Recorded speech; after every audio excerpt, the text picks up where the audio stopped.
Versículo 12 del capítulo 2 de Romanos.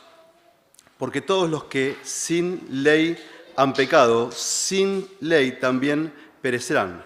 Y todos los que bajo la ley han pecado, por la ley serán juzgados. Porque no son los oidores de la ley de los justos ante Dios, sino los hacedores de la ley serán justificados.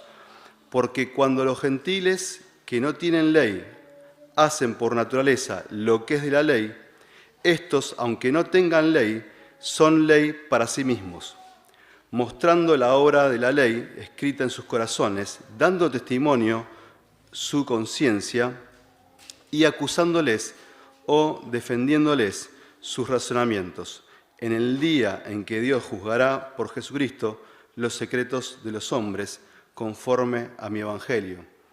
En primer lugar, vamos a establecer una base, ¿sí? La base es estos conceptos bases que vimos el jueves pasado y que ahora vamos a reafirmar especialmente en la parte de que es un juicio imparcial. El primero que vimos ahí en Romanos, en el capítulo 2, versículos 6 al 8, Damián nos hablaba de que el cual pagará a cada uno conforme a sus obras, acuérdense eso, conforme a sus obras, vida eterna a los que perseverando en bien hacer buscan gloria y honra e inmortalidad, pero ira y enojo a los que son contenciosos y no obedecen a la verdad, sino que obedecen a la injusticia. Y ahí vemos la justicia de Dios, el juicio justo de Dios. Y vemos que Dios paga de acuerdo a lo que las personas hacen. No es de acuerdo a quienes son, no es de acuerdo conforme a sus obras, por las obras en sí mismas, sino que paga de acuerdo a lo que Él escudriña o ve en los corazones. Pero también es un juicio imparcial. Vamos a recordar el texto está el versículo 9 del capítulo 2. Tribulación y angustia sobre todo ser humano que hace lo malo, el judío primeramente y también el griego, pero la gloria y la honra y la paz a todo el que hace lo bueno, al judío primeramente y también al griego, porque no hay acepción de personas para con Dios. Ahí terminamos el jueves pasado. Y volvemos, esa imparcialidad nos muestra de que no hay judío ni griego para Dios, sino que hay quienes creen y quienes desechan la palabra de Dios. ¿Sí? En esta base, en esto que empezamos a ver, vamos ahora a introducirnos en lo que leímos, en el pasaje que leímos. ¿Sí? Y quisiera que primero pensemos en las tres ideas que vamos a hablar en esta noche. Primero es la igualdad en cuanto a la ley. En segundo lugar, la igualdad en cuanto al pecado y muerte. Y en tercer lugar, igualdad de justicia para todos. El último título me costó mucho pensarlo. No sé si es el más feliz, pero me parece que reúne algunas características de lo que vamos a ver, ¿sí? Entonces, a partir de esto empezamos. Primero vamos a hablar entonces de la igualdad en cuanto a la ley. Pablo les está hablando a los romanos y abre el juego o abre la carta hablando de judíos y gentiles. Y habla de los que oyen, fíjense el versículo 13, habla de los que oyen y habla de los que hacen. Y también habla de los gentiles como que no tienen ley. Ahora, la primera pregunta, o lo primero que vamos a ver es la igualdad ante la ley. Dios es un Dios que es justo y es imparcial. Y a todos da de la misma forma. Es decir, va a juzgarnos a todos de la misma manera o con los mismos elementos, ¿sí? O a través de los mismos elementos, perdón. Entonces, vemos que los que oyen, los que tienen la ley, son los que oyen. Ahí tenemos que remontarnos quizás un poco a entender el contexto de cuando Pablo escribió la carta a los romanos. Pensar que no había un canon bíblico, un texto completo, ¿sí? Algo que tuvieran en la mano.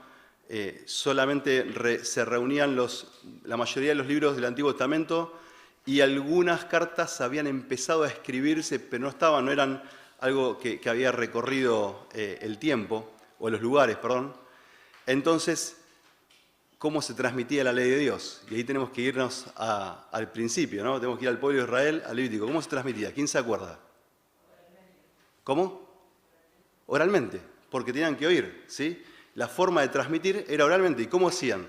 Se aprendían textos de memoria y se los decían de memoria. Y sus hijos y los hijos de sus hijos, y de generación en generación iba pasando la palabra de Dios. Los textos, en la fidelidad de lo que aparece, es porque personas no solo transcribieron, sino que memorizaron la palabra de Dios, ¿sí? Entonces, Pablo les lleva a decir a los romanos, les dice, y los judíos que oyen, después hay una diferencia en los que hacen, pero los que oyen, y los gentiles que no tienen acceso a la ley, son también juzgados, y son juzgados de la misma manera, ¿sí? Ahora, ¿cómo es que los gentiles son juzgados? Bueno, quizás recordemos, domingos a la mañana lo hemos visto y quizás alguna noche alguno lo ha comentado.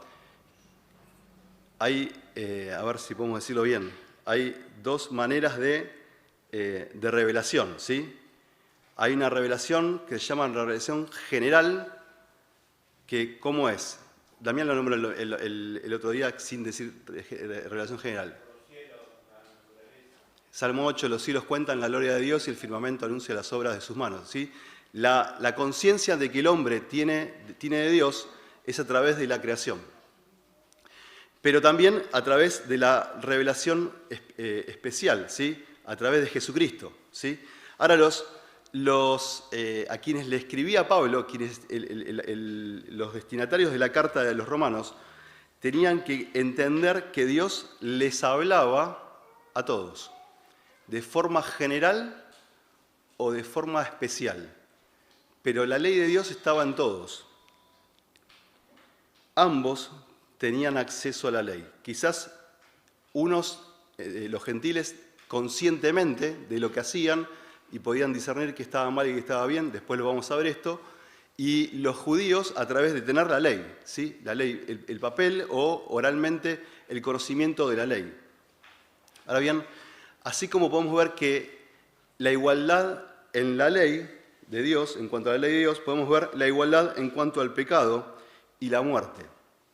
Y Pablo les habla a los romanos y le dice que todos pecaron y sin ley morirán por su pecado. Ahora, para entender esto hay que entender que tenían que tener conciencia los que no tenían ley de que habían pecado, de que habían hecho algo mal.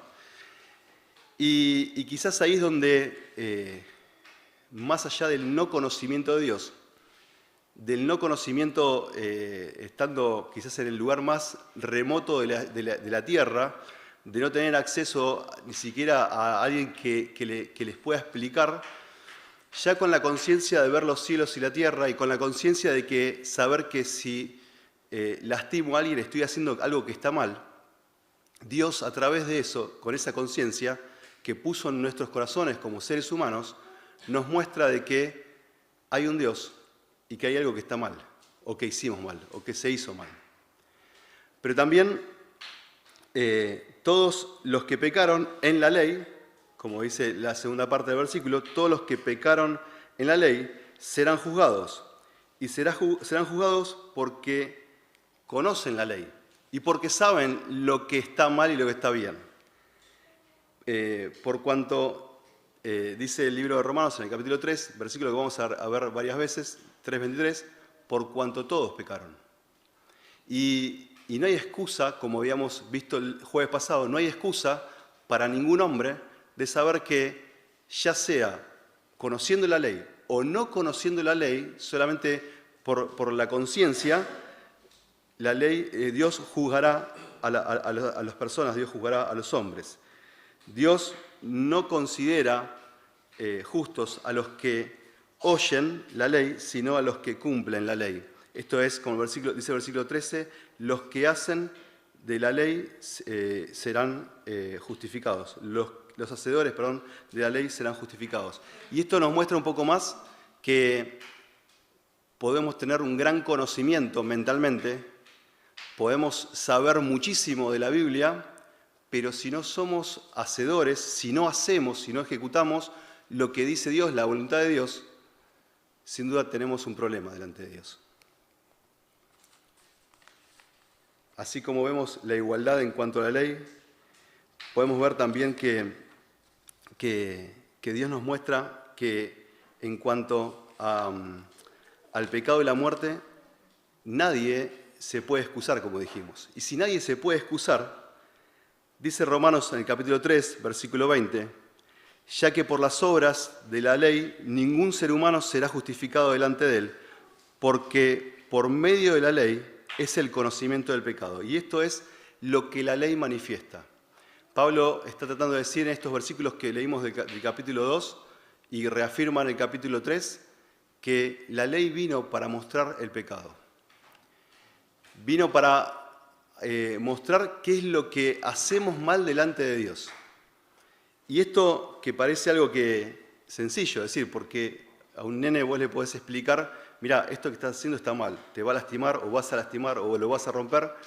Dios, de esa misma manera, con esa misma paciencia, nos explica y nos muestra que las obras que hacemos son pecado, cuando las hacemos por nosotros mismos o por los hechos que hagamos. La ley manifiesta la distancia entre Dios y el hombre, manifiesta la distancia de un pecador y la santidad de Dios. Y esto es lo que produce la ley, lo que muestra la ley. Dice Santiago en el capítulo 2, versículo 10, porque cualquiera que guardare toda la ley, pero ofendiere en un punto, se hace culpable de todos, porque él dijo, no cometerás adulterio, también ha dicho, no matarás. Ahora bien, si cometés adulterio, pero matás, ya te hiciste transgresor de la ley en su conjunto. Santiago lo explica gráficamente y prácticamente bien, mostrando que el solo hecho de fallar en un punto de la ley, ya hemos fallado por la ley. Y que nadie tiene la capacidad de poder acercarse a Dios si no es a través de otro método, de otra forma. Si vemos en la práctica esto, vemos que ninguna persona tiene la posibilidad de acercarse. Ahora, hay una salvedad dentro del pasaje que leímos, de Romanos 2, 12 al 16. Pablo no está hablando de salvación, sino que está hablando de juicio, ¿sí? Para poder entender el contexto. Pablo está hablando de juicio. Entonces, delante del juicio de Dios, nadie va a poder excusarse porque todos hemos fracasado delante de la ley, al cumplir la ley, al querer cumplir la ley. No hay manera de hacerlo y no hay manera de que nosotros podamos hacerlo sin que en toda nuestra vida podamos fallar en la ley. Toda nuestra vida transcurre en que yo puedo portarme bien y puedo cumplir los mandamientos un breve tiempo, un breve lapso de tiempo y con mucho esfuerzo seguramente. Pero ese tiempo puede ser 5 minutos, puede ser 1 hora, puede ser días, puede ser quizás alguna semana, pero delante de Dios nos va a juzgar por la vida, ¿sí? por el completo. Y nadie puede excusarse de que ha cumplido con la ley de Dios, sino solo aquel que la obedece. No hay justo ni en uno, no hay ni siquiera uno. Aunque, y hablamos también de que quienes no conocen la ley de Dios, la ley que descendió a través de Moisés, su conciencia es la que forma ese pensamiento, ese razonamiento de ley. Y es que establece qué es lo que está bien o no. Bueno, sin duda hay pensamientos que nos pueden ayudar a entender que hay personas que son buenas personas. Y vemos que quizás hablamos con personas que son casi intachables, ¿sí? Seguramente no los conocemos desde el fondo de lo más oculto de su vida, pero en lo que vemos son personas que viven conforme casi como viviría un hijo de Dios, con buenos valores, con buenos preceptos. Ahora, para Pablo esto no es nada, no tiene valor. Lo que tiene valor es lo que Dios pone en el corazón y lo que Dios ve en el corazón de las personas. Porque, como habíamos leído ahí en Santiago, con solamente haber cometido un error, un error contra la ley, ya estamos en contra de toda la ley. Ya hemos incumplido toda la ley.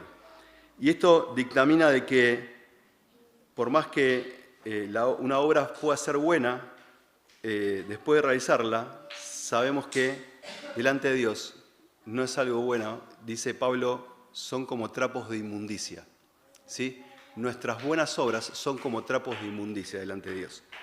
Y esto nos damos cuenta en esto la distancia que tenemos con Dios, ¿no? Es decir, lo que nosotros podemos decir que es bueno o que a los ojos de los hombres es bueno, delante de Dios nos distancia enormemente porque Dios no lo considera, no lo aprueba.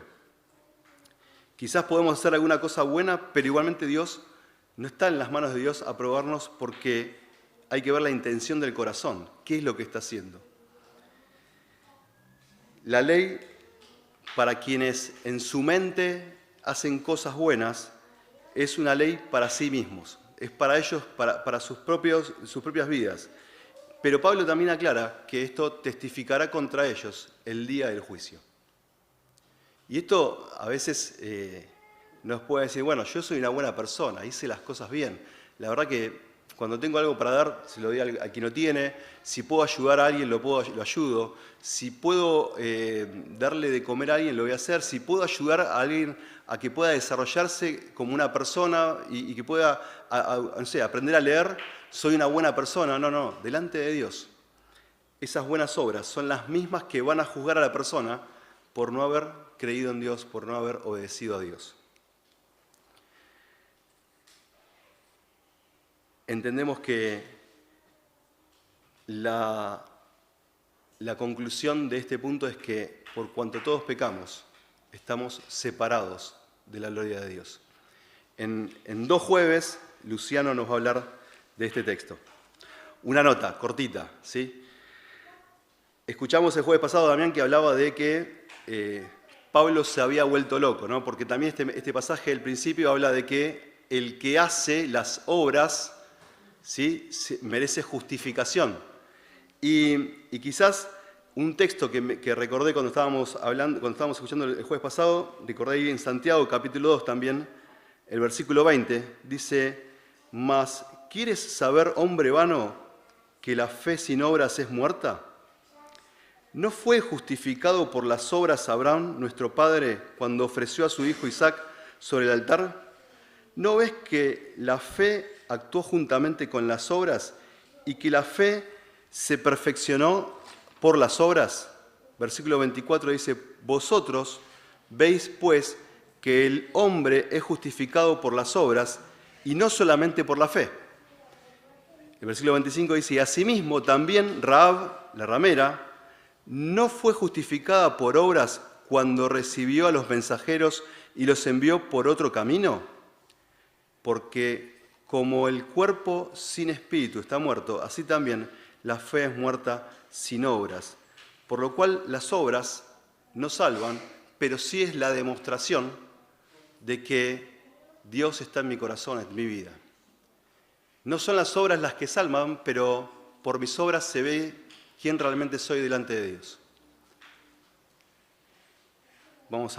Cerrando el punto, vamos al punto 3. No solo hablamos de la igualdad de la ley, la igualdad también de el pecado y la muerte, sino también la igualdad de la justicia para todos. Y por lo que pudimos ver, sin justicia, si hay justicia, hay igualdad. Quizás a veces no es imposible desasociar la palabra justicia e igualdad, porque si hay justicia hay igualdad, y si hay igualdad hay justicia, ¿sí? Algo que en nuestro contexto de países nos es difícil de entender, ¿no? Cuando hay igualdad muchas veces no hay justicia, y cuando hay justicia muchas veces no hay igualdad. Pero para la perfección de Dios, cuando hay justicia, hay igualdad. Dios juzgará a todos los hombres. Y ese término que está ahí, cuando habla de hombres, por supuesto que es un término genérico, ¿no? Habla de a todos los seres humanos, a todas las personas. Y podemos ver tres puntos que tienen que ver con esto. El primero es que nadie va a escapar al juicio de Dios. Dice Romanos en el capítulo 2, versículo 3, que nadie va a escapar al juicio de Dios. Que este juicio será justo. Dios es un Dios justo. Versículos del capítulo 2, versículos 5 y 6. Que aún conforme a las obras que hicimos y la intención de ellas. Es decir, que no solamente Dios va a juzgar en un juicio justo, sino que su justicia no se basa en lo que vemos o podemos ver las personas, sino que Dios va a juzgar la intención del corazón, de lo que vos hiciste y lo que yo hice en mi corazón, cuando hice esa obra. Y que ese juicio será imparcial, que no habrá diferencia entre judíos y gentiles en el sentido de que pensemos en ese juicio en el que Jesucristo juzgará a la humanidad. Ahora, ese juicio también tendrá 3 aspectos, ¿sí? Dios juzgará los secretos de toda persona. Algo que para la justicia humana es imposible. Siempre para poder determinar la culpabilidad o la inocencia de una persona es de acuerdo a los actos lo que se vio, lo que se pudo constatar, si lo vio un testigo, si lo vio una cámara, si lo vieron varios testigos.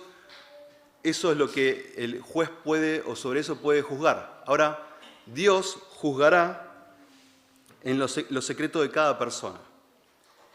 Dios escudriña nuestro corazón. Dice ahí en Romanos, en el capítulo 8, versículo 27, «Mas el que escudriña los corazones sabe cuál es la intención del Espíritu, porque conforme a la voluntad de Dios intercede por nosotros». Así como lo es positivamente, también Dios escudriña nuestros corazones y conoce las cosas que no son buenas. Y Dios conoce mis cosas, mis miserias, y Dios conoce tus miserias. Dios conoce los pensamientos hasta los más profundos. Pero también Dios no solo escudriña, que tiene que ver con indagar, sino también Dios conoce en su totalidad. Cuando vemos esa palabra de conoce, es una palabra que tiene que ver que cuando Dios conoce, Dios no conoce lo que está viendo o ve o lo que el tiempo que vio una persona o lo que hizo una persona. Dios conoce hasta lo más profundo de lo que hizo, lo que va a hacer. Dios conoce lo que pasó y Dios conoce lo que todavía no pasó. Dios conoce, te conoce y me conoce hasta lo más profundo. Lucas capítulo 16, versículo 15, Jesús hablándole a los fariseos, dice: «Vosotros sois los que os justificáis a vosotros mismos delante de los hombres, mas Dios conoce vuestros corazones». Primera de Samuel capítulo 16, versículo 7, en el contexto de que Samuel tiene que ir a ungir a un nuevo rey, el reemplazo de Saúl, y va a la casa de Isaí, y al primero que ve, ¿quién se acuerda quién es? ¿A quién ve primero? Samuel. Llega a la casa de Isaí, ¿a quién ve primero? ¿Cómo se llamaba? El hermano llamaba Eliab. Eliab, ¿cómo lo ve? ¿Qué ve? Lo ve un hombre grande, sí, y lo ve, sí, su imagen lo remontó a ver a Saúl, el cual, cuando fue escogido, no había hombre con hombros más altos del pueblo que él. Pero Dios le habla a Samuel y le dice en el versículo 7 del capítulo 16, «Porque Jehová no mira lo que mira el hombre, pero Jehová mira el corazón». Y si Dios mira el corazón, sabe qué es lo que está pasando dentro de ese corazón. No solo Dios escudriña, no solo Dios conoce, sino que mira. Y la mirada de Dios es la mirada que puede examinar y puede entender qué es lo que está pasando ahí adentro. Y quizás es lo que a veces nos cuesta a nosotros entender, que pensamos que Dios no nos ve que hacemos tal o cual cosa. Dios no conoce mi pensamiento en lo que estoy pensando en este momento. Dios conoce absolutamente todo de nosotros. Y ahí es donde muchas veces fallamos. Dios juzgará los secretos, tanto de las acusaciones mentales que podemos llegar a tener, la conciencia del gentil, aquel que cree que hizo las cosas bien, pero Dios también nos va a jugar con la realidad, o va a jugar con la realidad aquel que tiene la ley en la mano. Y aquel que tiene la ley en la mano los va a juzgar por la ley que tiene en la ley en la mano, con el mismo, vamos a decir, código, con el mismo código, lo va a juzgar. Ahora, no solo Dios juzga lo secreto, sino que también Dios juzga por medio de Jesucristo. Y quizás ahí es donde a veces nos lleva un poco la esperanza, que Dios va a juzgar por medio de Jesucristo. Pablo, hablando a los atenienses, en el libro de Hechos, en el capítulo 17, versículo 31, dice: por cuanto ha establecido un día en el cual juzgará al mundo con justicia por aquel varón a quien designó, dando fe a todos con haberle levantado de los muertos. Él, Jesucristo, es el que va a juzgar. Jesús, hablando de sí mismo a través de sus palabras, en Juan capítulo 12, versículo 48, el que me rechaza y no recibe mis palabras, tiene quien le juzgue. La palabra que he hablado, ella juzgará en el día postrero. Dios mismo, Jesús mismo, con sus propias palabras, con las que ya dijo, va a juzgar al mundo. El juicio de Dios también es el Evangelio, ¿sí? El juicio de Dios también es el Evangelio. No solo el juicio va a juzgar en lo secreto, va a juzgar por medio de Jesucristo, sino que también es el Evangelio. El Evangelio presenta el rescate de la ira de Dios. El Evangelio, si miramos cómo Dios nos liberó la culpa del temor, estamos pensando que es un Evangelio casi incompleto, ¿sí? A veces pensamos en, bueno, Dios nos va a liberar del temor, nos va a liberar de la culpa y ya está. No, Dios es más que eso. La salvación de Dios es más que eso. El Evangelio anuncia mucho más que eso. A través del Evangelio conocimos nuestra condición perversa y la santidad de Dios. A través del Evangelio conocimos cuál es el castigo futuro de Dios, a quien va a juzgar, y conocimos también a Jesucristo, quien aplacó la ira de Dios en la cruz del Calvario. Y a veces tenemos que volver a la fuente, volver nuestra mente a aquel lugar, el lugar donde Jesucristo fue crucificado, el lugar donde pagó el precio de mis pecados, de tus pecados. Y es ahí donde podemos comprender un poco más cuánto nos conoce Dios y cuán buena nueva es el Evangelio para nuestras vidas. Conclusión. Todos hemos pecado y contra la ley de Dios hemos pecado. Lo conozcamos o no, hayamos tenido una revelación especial o una revelación general, todos hemos pecado. Todos merecemos la muerte, la condenación de Dios. Ahora, también podemos ver que no hay salvación sin Jesucristo.